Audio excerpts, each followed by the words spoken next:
Bab 466. Penguasa manusia. Keluargaan di selatan kota. Hanya warrior yang dan peonaan yang ada di ruangan itu. Sebenarnya warrior yang tidak mau datang menemui peonaan, karena saat ini mereka sudah dalam posisi bermusuhan, jadi memang bisa apa kalau bertemu. Dia tidak tahu mengapa peonaan dan yang lainnya ingin membentuk aliansi dengan Julian Luo, tetapi dia tahu betul bahwa dia tidak dapat mengubah apa yang telah menjadi kenyataan sama sekali. Warrior yang sadar diri. Sepertinya kamu punya dendam dengan Raja Manusia itu, kata peonaan tiba-tiba. Warrior yang mengangguk. Aku bisa maju untuk menengahi kalian, kata peonaan.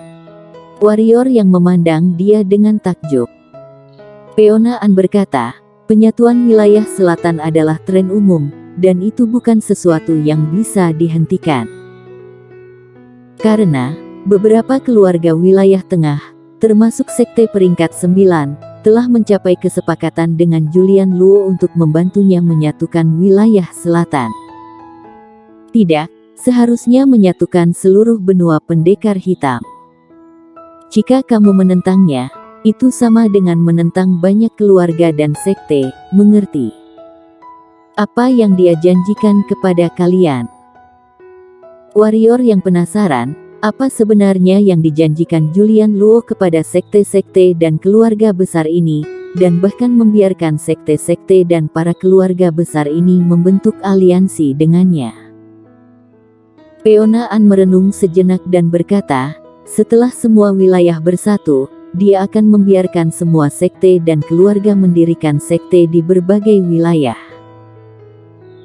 Sederhananya, jika dia menyatukan wilayah selatan, maka sekte peringkat 9 wilayah tengah dan beberapa keluarga besar dapat membuka sekte mereka sendiri di wilayah selatan, lalu merekrut murid untuk menumbuhkan sekte mereka sendiri. Menyebarkan kekuatan sekte mereka sendiri ke seluruh benua pendekar hitam. Sekte mana yang dapat menahan godaan ini? Itu sebabnya. Warrior yang mengerti dan berkata, apa yang dia janjikan pada keluargaan?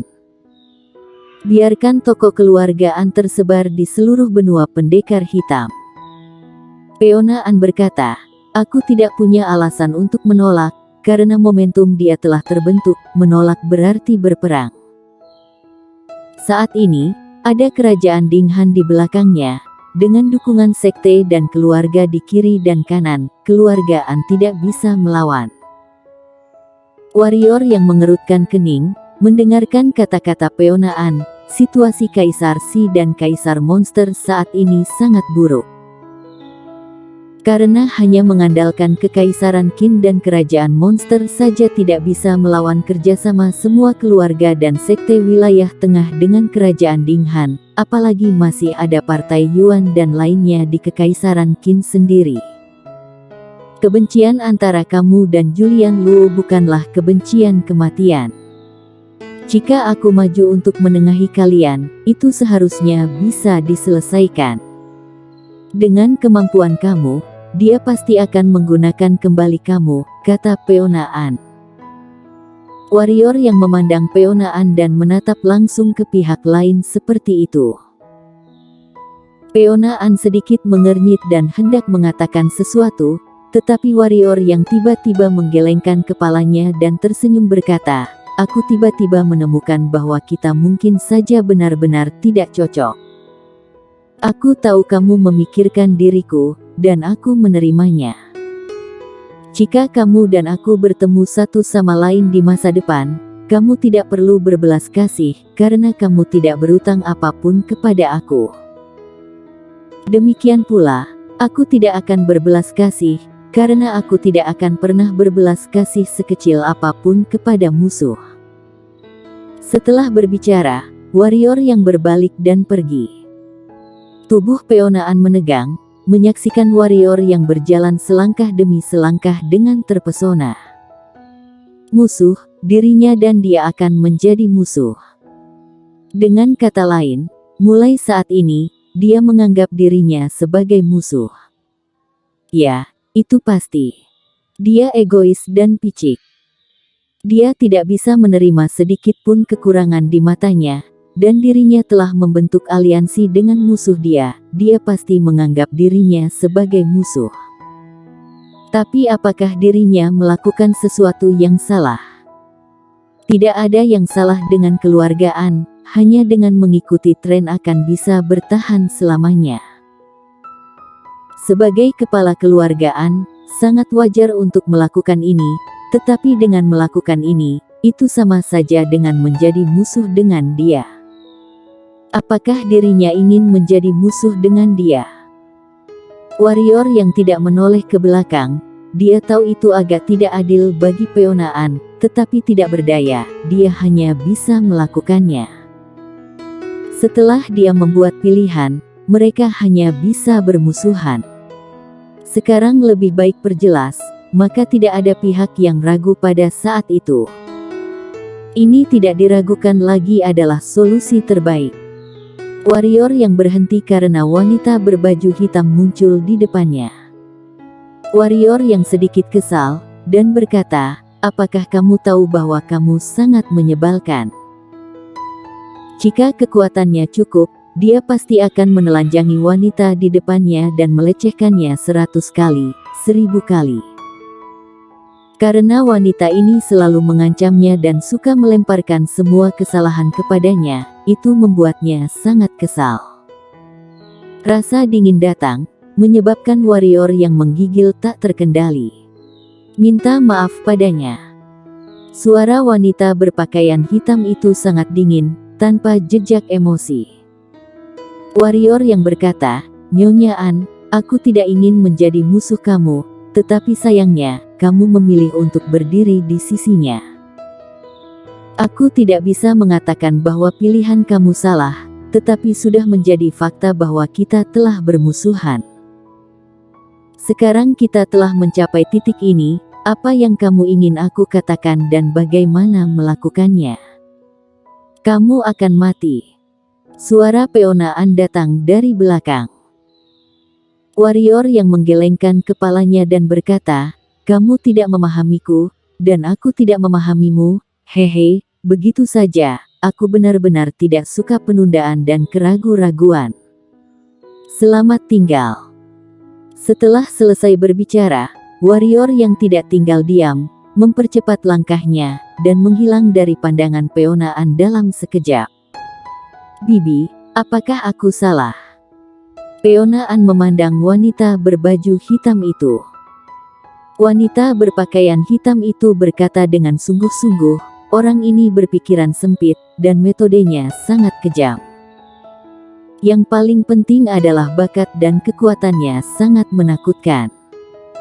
Jika dia tumbuh, di masa depan akan lebih menakutkan daripada leluhur pendiri sekte pedang. Tapi, dia mungkin tidak bisa langkah ke sana. Raja manusia itu tidak mungkin memberinya kesempatan untuk tumbuh. Karena itu, kamu tidak salah, tidak perlu menyalahkan diri sendiri untuk dia, tidak setimpal. Apakah Raja manusia benar-benar bisa menyatukan wilayah selatan? Kata Peonaan tiba-tiba. Wanita berpakaian hitam itu terkejut dan berkata, Nak, apakah kamu menyesalinya? Peonaan menggelengkan kepalanya dan berkata, tentu saja, aku tidak akan menggunakan seluruh keluargaan sebagai permainan anak-anak. Awalnya, aku berpikir bahwa penyatuan wilayah selatan oleh Raja Manusia adalah kesimpulan yang sudah pasti, tapi sekarang, apa yang bisa dia lakukan sendiri? Wanita berbaju hitam itu berkata dengan sungguh-sungguh. Entahlah, itu hanya perasaan, aku khawatir Julian Luo mungkin tidak semudah itu untuk menyatukan wilayah selatan, kata Peonaan. Lupakan dia, hubungan kalian sudah tidak mungkin. Kulihat Julian Luo sepertinya tertarik padamu, orang ini adalah pria terhebat di dunia, kamu. Peonaan. Keluarga dari kediaman An, warrior yang menarik napas dalam-dalam. Meskipun dia tidak ingin menjadi musuh keluargaan, tetapi tidak berdaya, sekarang mereka ditakdirkan untuk menjadi musuh. Karena mereka adalah musuh, maka harus berhati-hati di masa depan. Pembunuh keluarga An sangat licik. Dia tahu ini dengan sangat baik. Adapun Peona An, warrior yang menggelengkan kepalanya dan menghapus nama itu dari pikirannya. Karena dia memilih untuk berdiri di pihak Julian Luo, apa yang bisa dia lakukan? Jadi, biarkan semuanya hanyut terbawa angin. Memikirkan hal ini, kegalauan dan keraguan di mata warrior yang menghilang tanpa jejak, dan digantikan oleh aura dingin. Dia mengeluarkan jimat transmisi suara dan meledakkannya. Warrior yang memberitahu Clara Xiao yang jaraknya belasan mil dari kota, dan kemudian meminta Clara Xiao untuk kembali ke kerajaan monster, meminta Kaisar Monster dan Kaisar Si bersiap lebih awal. Situasi saat ini memang agak buruk, kerajaan Dinghan ditambah dua keluargaan, dan dukungan dari semua sekte, kerajaan monster dan kekaisaran Qin mungkin benar-benar tidak dapat melawan Julian Luo. Sekarang tampaknya menemui jalan buntu. Setelah terdiam beberapa saat, warrior yang menggerakkan pergelangan tangannya, dan armor Raja Manusia dan segel Raja Manusia muncul di tangannya. Melihat dua senjata Dao alam di tangannya, ekspresi warrior yang sedikit muram. Dia sama sekali tidak bisa menggunakan kedua benda tersebut, apalagi armor Raja Manusia ini, yang masih melakukan gerakan kecil di saat-saat kritis dan hampir membunuhnya. Ini membuat warrior yang sangat kesal. Setelah merenung sebentar, warrior yang tiba-tiba berkata, "Bisakah kamu membantu aku?" Setelah selesai berbicara, seorang gadis kecil muncul di depan warrior yang, gadis kecil itu melayang di udara, memegang tongkat giok permata, dan terlihat sangat arogan. "Memandang kelemahanmu, katakan," kata gadis kecil. Mulut warrior yang berkedut, dia benar-benar ingin menghajar gadis kecil ini, jika dia memiliki kekuatan yang cukup. Dia menekan pikiran yang tidak realistis di hatinya, dan berkata, "Kedua harta ini adalah senjata Dao alam, mereka sangat kuat, tetapi aku tidak dapat menggunakannya. Bisakah kamu menghapus roh senjata mereka?" Mata gadis kecil tertuju pada armor Raja Manusia, kemudian permata tongkat giok di tangannya mengetuk armor Raja Manusia, dan berkata, "Keluarlah." Cahaya keemasan menyala, dan naga emas kecil muncul di lapangan. Naga emas kecil pertama melirik warrior yang, lalu tatapannya jatuh pada gadis kecil. Ketika dia melihat gadis kecil, kepanikan muncul di mata naga emas kecil. "Kenapa kamu tidak mengakuinya sebagai majikan?" Gadis kecil menunjuk ke arah warrior yang dan bertanya pada naga emas kecil. "Warrior yang..."